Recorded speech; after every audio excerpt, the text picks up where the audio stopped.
Welcome to the second part of our candidate Q&A this evening, this time for our Vice President Education and Welfare candidates. If you've just joined us, welcome to Winchester Student Union's Officer Elections. My name is Tiff Burnett. I'm the Student Engagement Manager at Winchester Student Union. I'm also the Deputy Returning Officer for the elections this year. This is a part of a four-part pre-recorded Q&A with all of your candidates. Do be sure to check out our other videos this evening. We've just heard from your presidential candidates, and after this video, we'll be releasing the Q&A for your Vice President Activities candidates, followed finally by your Student Officer candidates. So next up this evening, we will have your Vice President Education and Welfare candidates. We'll start with a short speech from each candidate, followed by a question and answer session, where candidates will have the opportunity to answer questions which have been pre-submitted by our members through our Ask a Candidate online form or drawn from our Union Big Survey. So before we start the speeches, here are all the candidates running for Vice President Education and Welfare this year. So we have Dan Chevalier, Jessica Errington, Phoebe Meads, Grace Nash Williams, and we also have R.O.N running as a candidate in all of the elections, and this stands for Reopen Nominations. So for all of the speeches, we will be going in alphabetical order by surname, and candidates will have up to 2 minutes to deliver their speech. Your first Vice President Education and Welfare candidate is Dan Chevalier.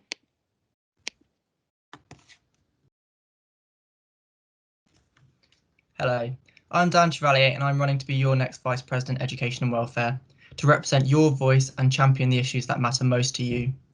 We are all facing our own individual challenges right now, but we all share the same common goal that unites us. That is our right to a good quality of education with a wide range of academic support, and our need for greater wellbeing provisions that support us throughout our time here at Winchester. Creating a brand new Vice President Welfare role, delivering a huge COVID-19 mental wellbeing recovery initiative, and revamping the STARS scheme are just a few of the many ways I'll bring about lasting positive change to your university experience.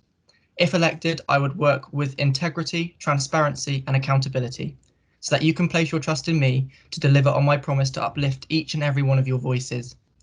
Through my experience as your current services representative in the Student Senate and charity fundraising officer for a society, I strongly believe I am an experienced candidate with a proven track record of being the voice for your views. If elected, I would endeavour to create an environment that is respectful and inclusive. Each individual has their own voice and their own story. I want to celebrate our individuality and make sure everyone has a fair opportunity to be heard, regardless of background, beliefs, education style. Whether you are a first year, master's, part-time or commuting student, I will be your voice for your views. I will ensure you are respected, valued and empowered. If you'd like a Vice President who leads with compassion, driven to make a real change to your university experience, vote Dan Chevalier for Vice President Education and Welfare. Thank you for listening. Your next candidate for Vice President Education and Welfare is Jessica Errington. Hi, so my name's Jess Errington and I'm running as your Vice President Education and Welfare. So I'm currently in my third year studying sociology. During my 3 years at Winchester, I've always been a very active member of the student community, taking part in various events really geared towards improving the welfare of students as well as the wider community.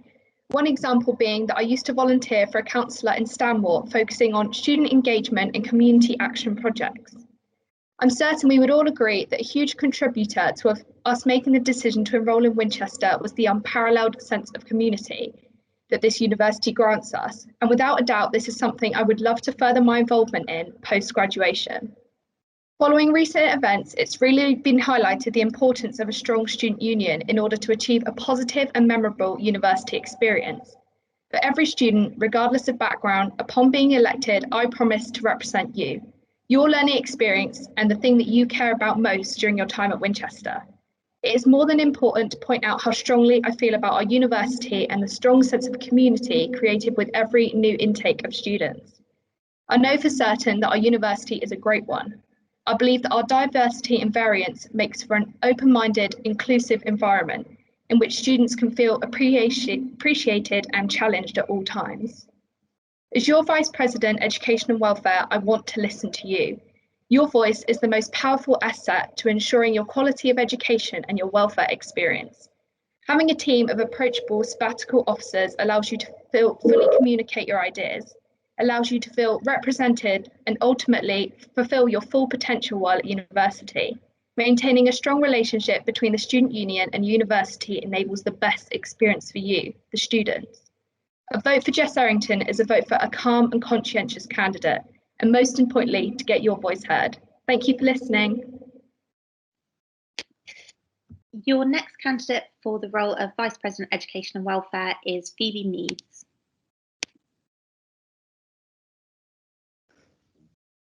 Hi, my name's Phoebe, and being a part of the Winchester Student Union and their work since my first year has been the highlight of my university experience. And I know if I'm fortunate enough to be able to gain your vote, I will put all my passion and drive into making students' experience at Winchester the best it can be. There is a culture at university that all students experience stress, worry, or other serious mental health issues during their studies. This does not have to be the case. From personal experience, I understand that it can feel as if you're being sent round in circles. Therefore, I pledge that I will work with the university and our advice centre to make the system more open and accessible to all students so that no student is overlooked when trying to get help.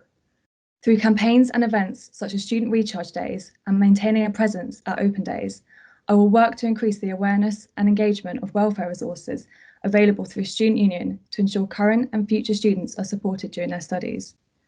I will work to guarantee our current campaigns, such as tackling period poverty, remain environmentally sustainable, whilst limiting the use of single-use plastics to ensure that it can continue to be delivered to the student body.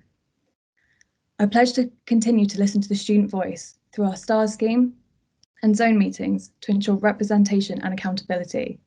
I will work with SMT to update the current breakdown of how your tuition fees are being spent. If we are able to return to face-to-face teaching, I will ensure online or hybrid learning can continue to be an option for any student who has care responsibilities, commuting students, or students who have chronic illnesses, so they never have to miss out on learning due to circumstances outside of their control. Within the past year, we have seen the incredible impact that students' voices can make when they feel empowered to use them. This has been incredible to witness as well as be a part of, and I want to help the student body to continue to use their voices to bring about positive and lasting change for all students. This can only happen if you vote Phoebe Meads for Vice President, Education and Welfare at this year's election. Thank you. And finally, running for Vice President Education and Welfare, we have Grace Nash Williams. Hello, my name is Grace Nash Williams, and your education, your welfare, your rights and your voice matter to me. The SU's education and welfare services have transformed in recent years, and if elected, I'll ensure that services such as the Advice Centre continue to be sufficiently funded. But there are new challenges that students will be facing, and I'm determined to step up to resolve these and represent the student voice. If significant COVID-19 restrictions are enforced again, I will lobby the university to reinstate no detriment policies because no student should be disadvantaged by circumstances beyond their control. I will push for a review of the 40% cap on late and resubmissions and push for a fairer scaled penalties policy to be introduced. If permitted, I will bring back on-campus recharge days, and I wish to introduce a role of wellbeing reps who will join STARS and SSLC meetings so that wellbeing related feedback can be heard, shared and acted upon by programme leaders and the SU, because your wellbeing is just as important as your academic success. I'm a geography student who is passionate about sustainability, so as VP, I would consider the environmental impacts of campaigns, events and policies. I will propose a network and student senate position for student parents and carers so that their views are represented at a higher level alongside other representational groups. Student voice is my #1 priority, so I will work with the university to launch the Uni2 Student Voice platform so that your educational and welfare feedback can be implemented immediately. I'm absolutely determined that all 8,000 plus students are heard so that you can get the very best out of your time at Winchester. If you want your VP Education and Welfare to defend your rights and most importantly your voice so that you can thrive no matter what next year brings, vote Grace as your #1 candidate. Thank you.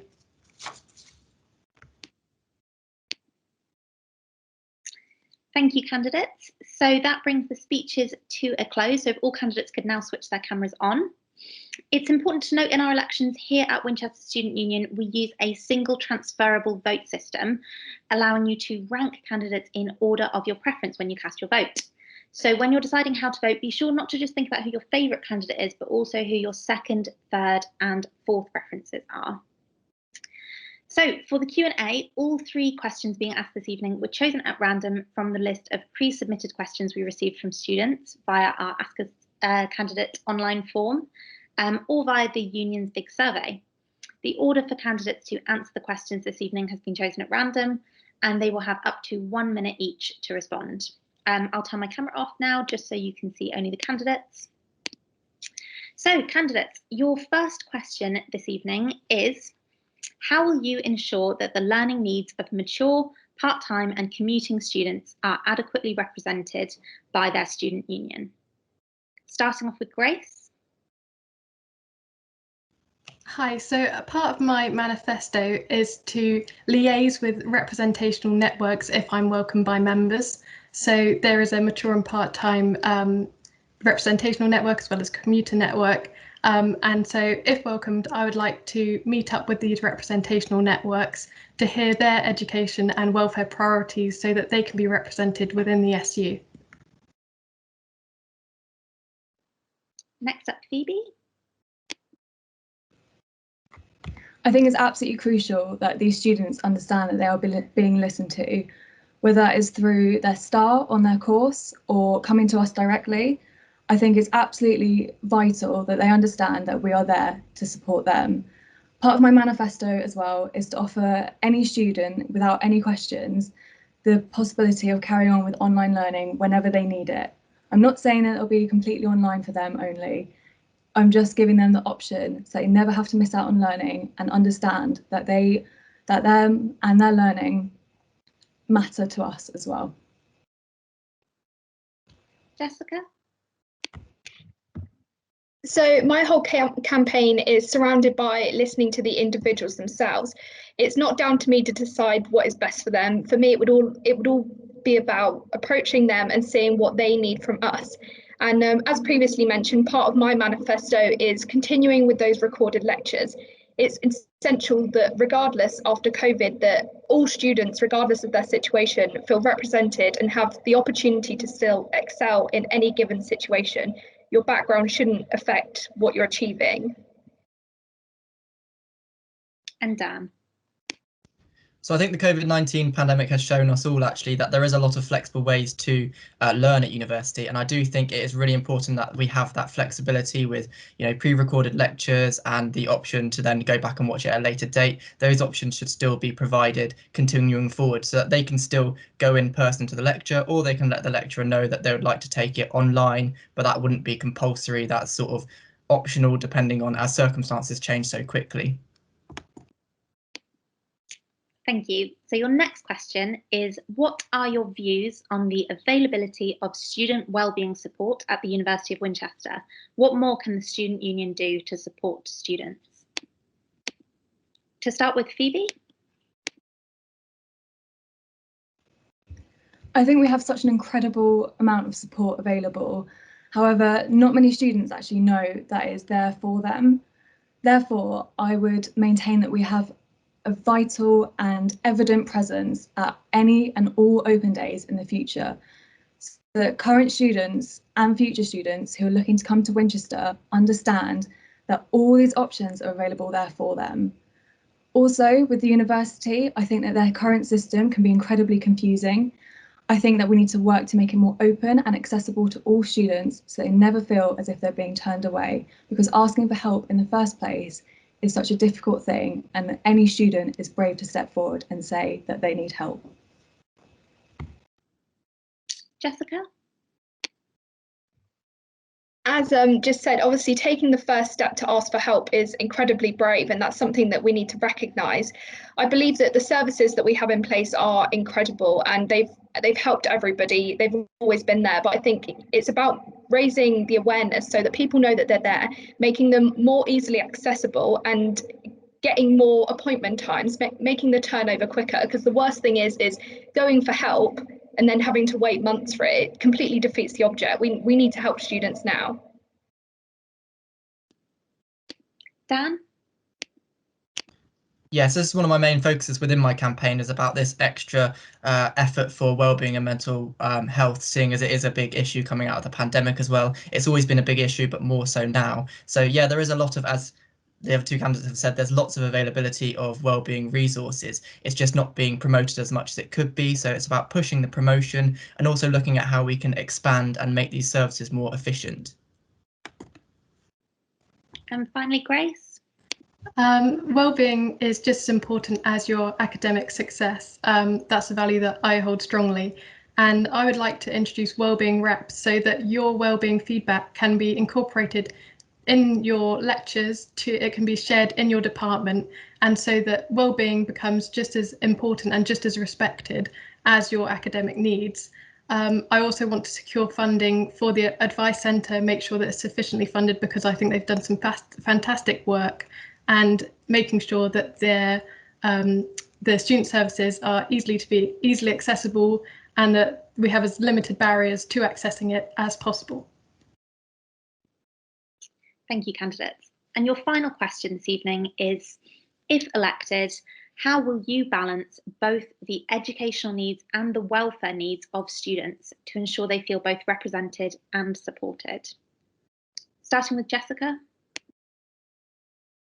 So obviously they are equally as important, but at the same time, I prioritise welfare. I believe you can't excel in education unless the welfare system is there.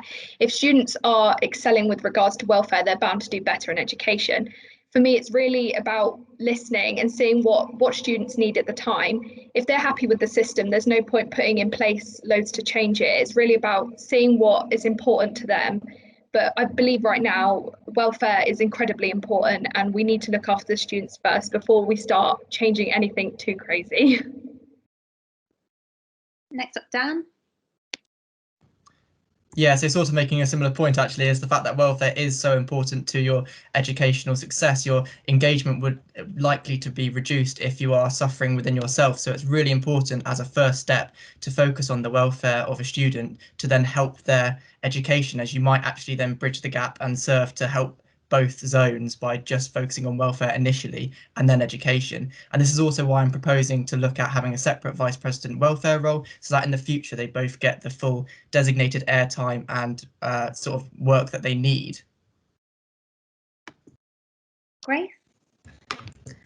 Yes, so this is part of bringing in a wellbeing rep, so that your student academic rep and a wellbeing rep for each course means that you can hear, so that your voice is heard about your opinions on what needs to be improved for both your education and your welfare at the same level on a good platform. And also introducing a student Unity student voice platform, or anonymous surveys that come regularly to the SU, so that you can share your feedback, so that we know how we can best support you in both your education and wellbeing, and what we can change immediately to help you as best possible.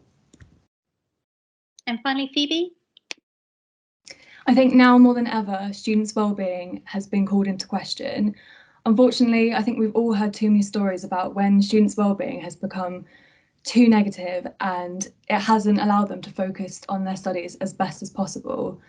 Therefore, I think it's absolutely crucial that we focus on welfare, which also goes hand in hand with that education, because you cannot focus on your education without a positive mental well-being. I think it is absolutely important that both are treated equally, but I think we also have a great infrastructure in place to be able to help and support both of those areas, and also to be able to help the vice president within both of those areas.